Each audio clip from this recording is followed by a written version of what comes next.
Licensed real estate agents. Wanted to give you a couple of minutes of time. I just recorded a series of videos over the last week that were focused on an owner view of closing properties. And if you listen to that series, you're going to listen to me talk about how the brokerage has policies. And I felt before I took the real estate purchase agreement here and put it in the circular file, I should take a quick run through. I'm not going to go through the stuff that all of us know, but I wanted to go through brokerage policy. And it's important to know what we do not do ever.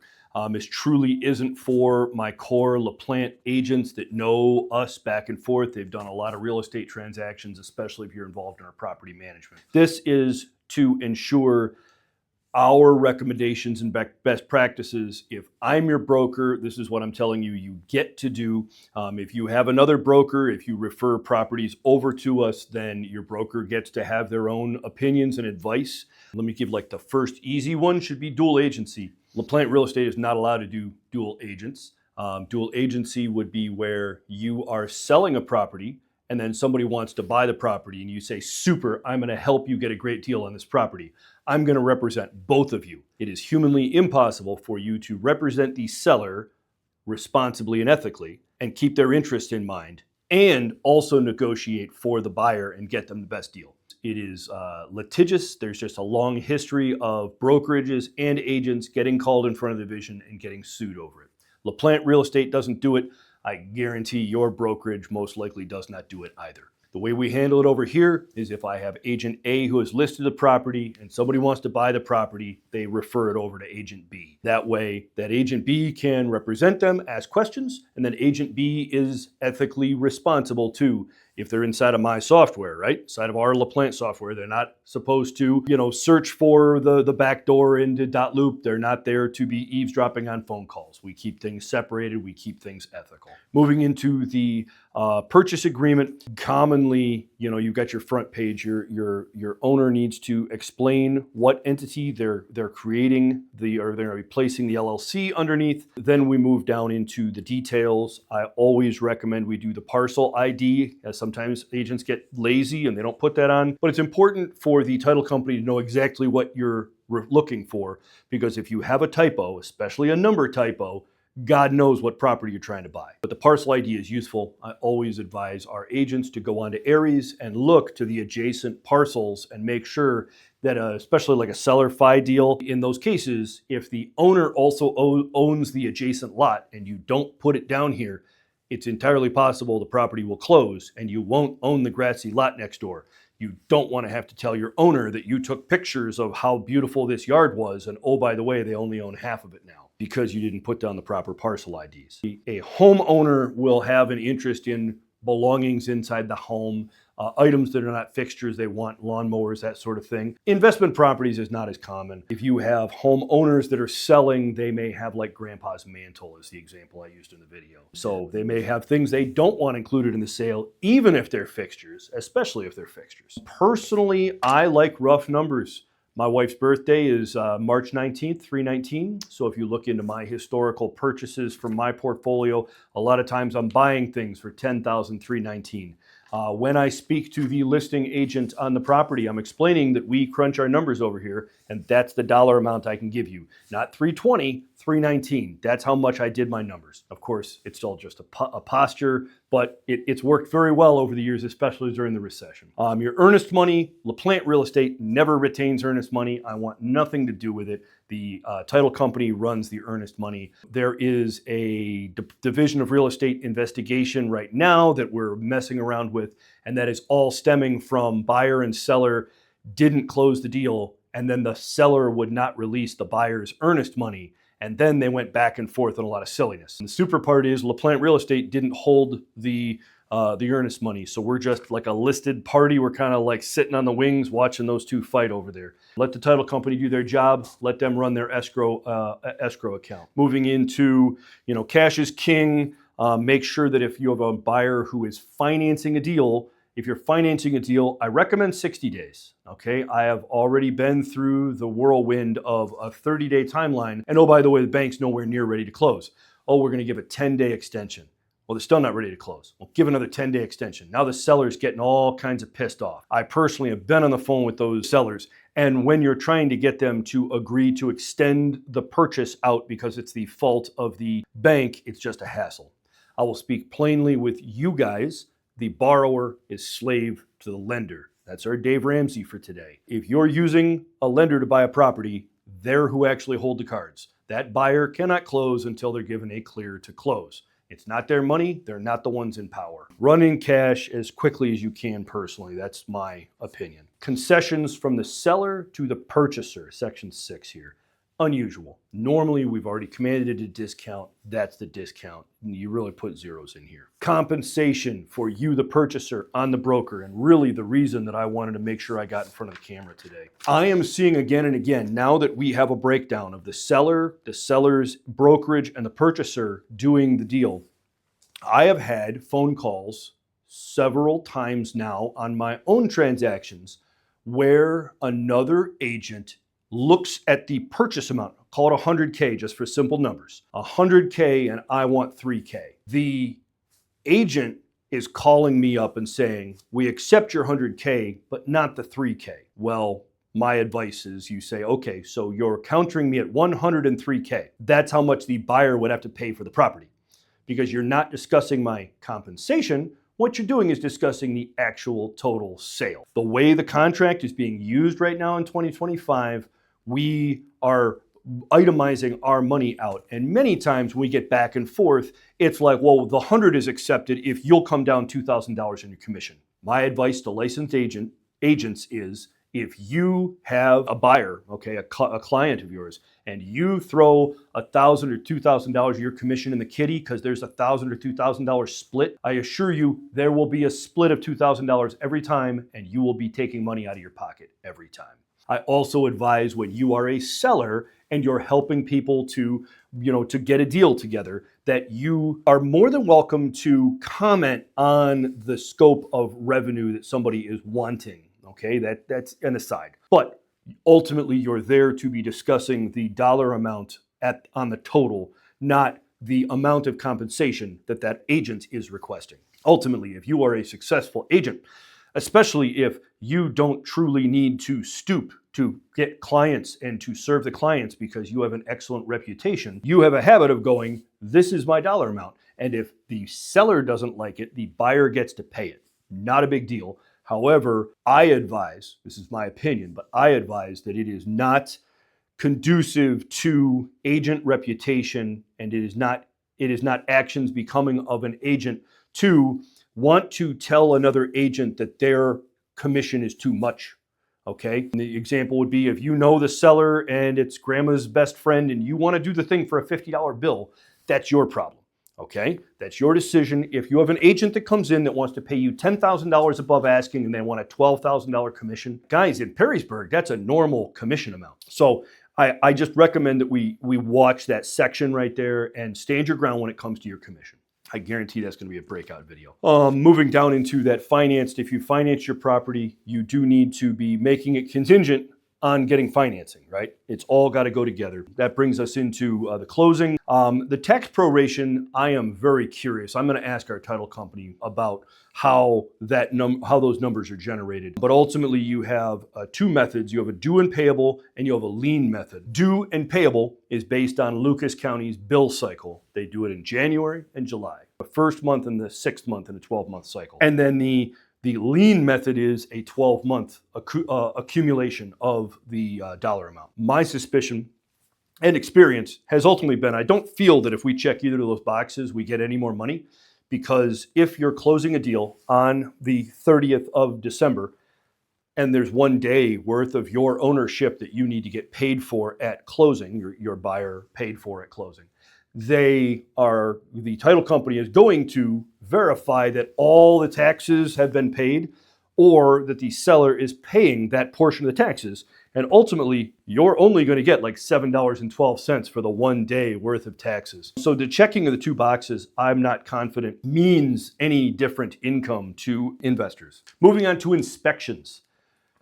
Massive policy here. LaPlante Real Estate does not tell owners that this deal is so great they don't need an inspection. ever. Okay, ever. You never want and let's go up one level. The state of Ohio came out with a certification for home inspectors. Okay, LaPlante Real Estate in property management, we assess properties, right? We inspect them, but that's a rental inspection. We're not calling ourselves a property inspector, and we're not stating that the inspection has anything to do with the closing process, the purchasing process of the property. I always advise my buyers, even if I have super experienced buyers, that they put down 7 days option, 3 days option to inspect the property. That really should not agitate a buyer, a seller, I mean.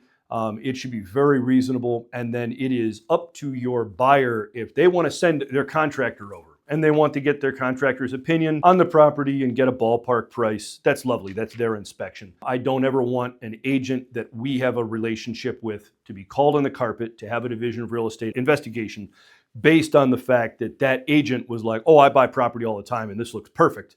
And then we find a collapsed sewer line, broken water line, stuff that's in the ground and in the walls you wouldn't have known about. That's what the home inspector gets to mess around with. And they have the language to protect themselves, right? You can always pair your property manager with that inspection. You can always bring me in for your inspection. If you find termites, structural problem, like something that your buyer is really kind of freaked out about, and LaPlante Real Estate is going to be managing for you, I'd appreciate not getting bothered if I'm not going to get the business. But ultimately, we're capable of getting some framing on problems over to the owner, up to and including run for the hills, don't buy this deal.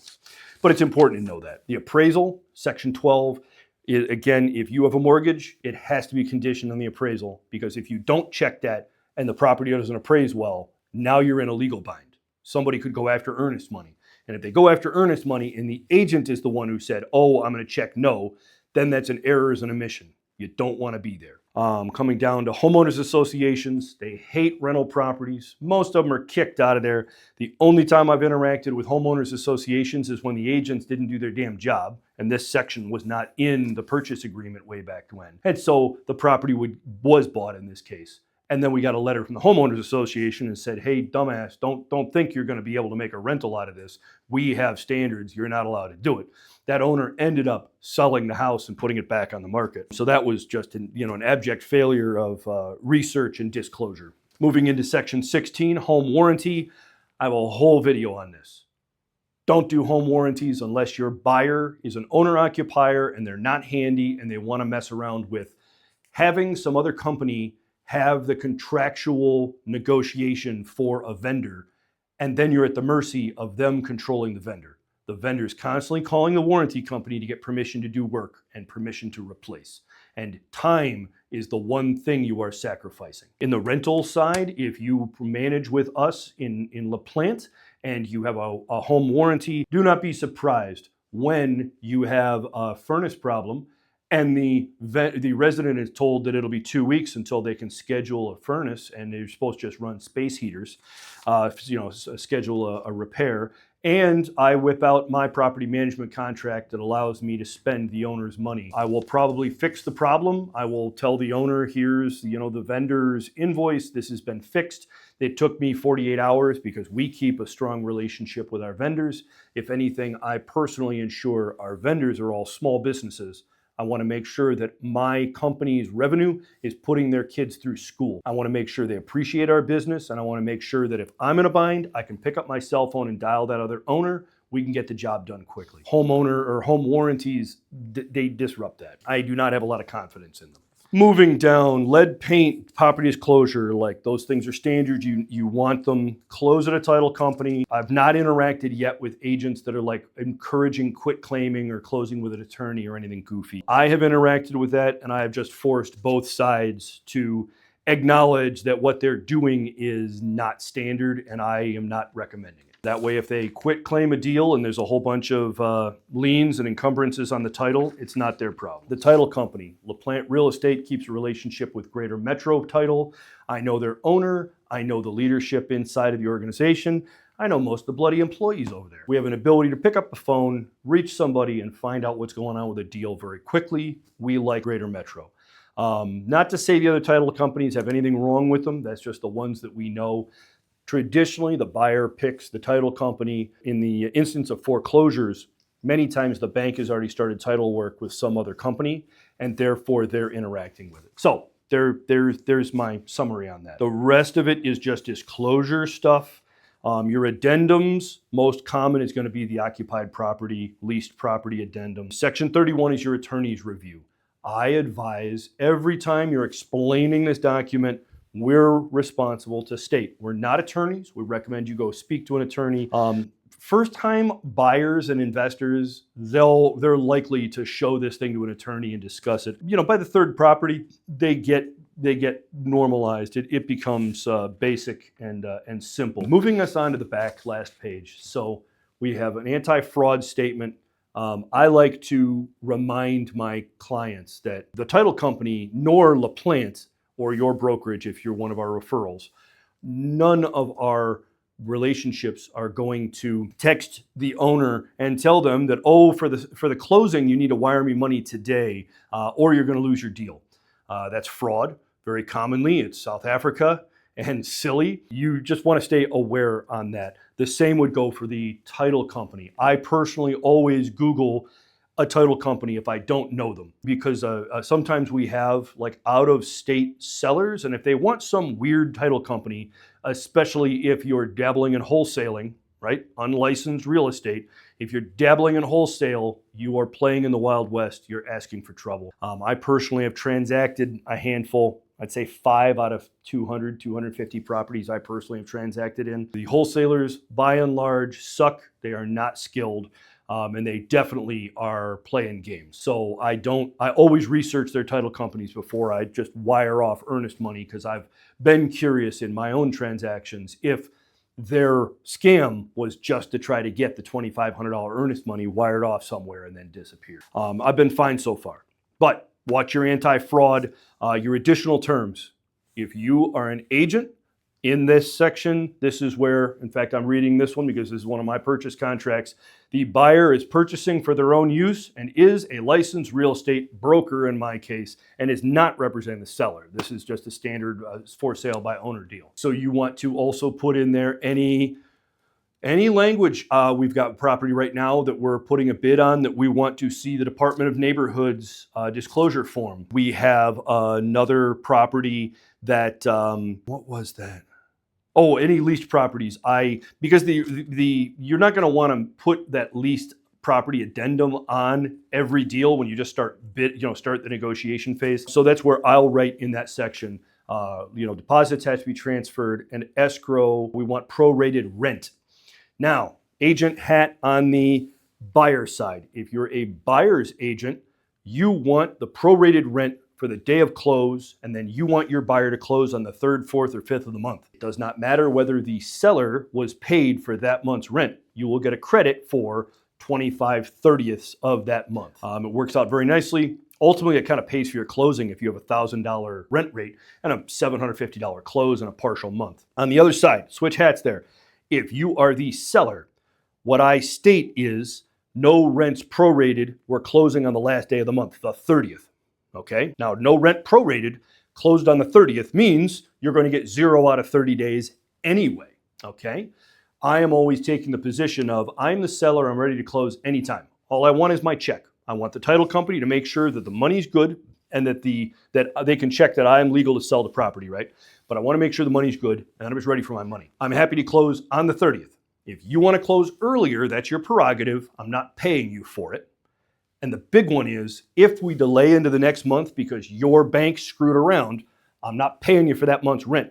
I get to keep next month's rent, and when you delay another month, I keep that month's rent, and you delay another month, I keep that month's rent. This is how you ensure that, number one, you are a premier agent, an experienced agent who makes your owners money and you're protecting your owners, but at the same time, you're also giving a poison pill. I let the buying agent know that as long as they close on or before the 30th, I'm not going to pay you to close earlier. However, you can close earlier. If you screw up and drag me in the next month, I'll sign your extension, but you'll lose that month's rent. And if you drag me in the next month, I'm going to take that one too. Just big picture stuff.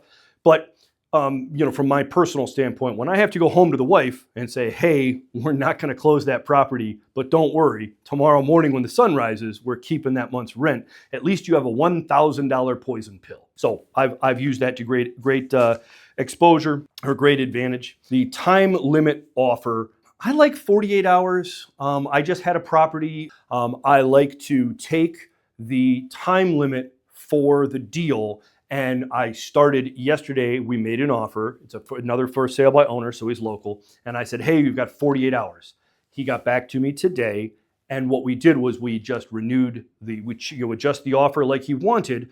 Now we both verbally kind of framed out what we want. So there shouldn't be anything to do. We should be ready to sign. And I didn't change the deadline. I kept the deadline because tomorrow's Friday and they're recording this video. I was like, hey, it's a Wednesday signature. You're dead by Friday at 5 p.m. On Thursday, we just redid the purchase contract. It's dead by Friday at 5 p.m. So you can try and kind of hone in on the sense of urgency. In the real estate world, we call that the time is of the essence. However, also try to stay cognizant of who your seller is. I have another transaction with a homeowner. That homeowner is you have an agent, of course, but the homeowner doesn't use computers. So the agent has to get over, drive, get ink on paper, get back. Dude, if the agent, because remember, there is courtesy to that listing agent. If I'm polite to the listing agent, it goes very smoothly. So I like to give that time limit offer some margin of error for whatever works. The last would be Lucas County Land Bank. Foreclosures, any of those large groups typically have 1 day a week where they look at deals. So it doesn't frankly matter if you say, hey, you've got 12 hours to look at this. If they're not going to meet until the following week on Wednesday, you're waiting until the following week on Wednesday. But just stay current on that. If you are like me and your buyers are like my buyers, they're just happy we got the deal. It doesn't matter that we said you got to do it by Friday at 5 p.m. On Saturday, when the dude calls me and says, hey, I'm ready to sign, we get that sucker over because the job is to transact in real estate. I think that's it. Signatures, your signature at the bottom. If you have an LLC, going to be Andrew Fidler, OBO, lowercase OBO, on behalf of, and then my LLC name. Dot loop is going to time you out of characters. I've never had pushback when I put in the first 9 words of the LLC, he just run out.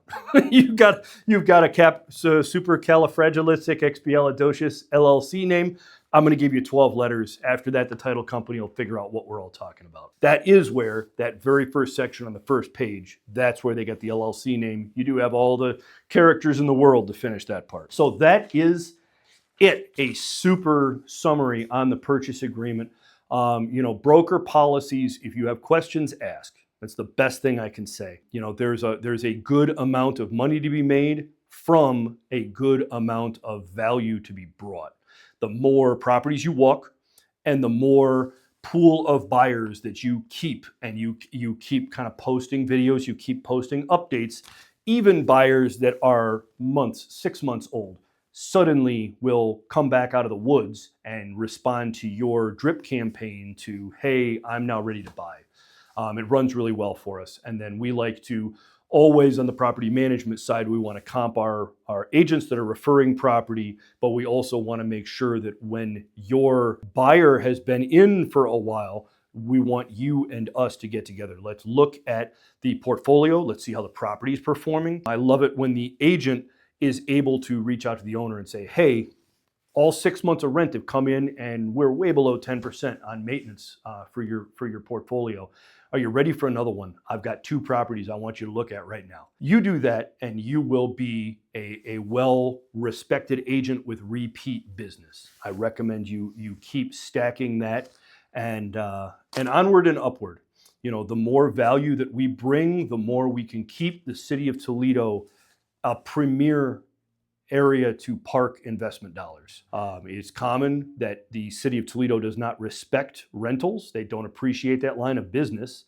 My goal as broker, as owner of LaPlante Real Estate, and as leader of a team of real estate professionals is to ensure that that money can be responsibly invested here in Toledo, that it is being operated and sustainably and responsibly to provide homes, and people appreciate those homes. They want to renew their leases. When we have a product that people profit from, when they benefit from living in those houses and they're making money, we're not selling a product at that point. We have a product that sells itself. We have a reputation that speaks for itself, and we have a team that comes together in pride and grows organically. That's the LaPlante Real Estate we're all here for every day.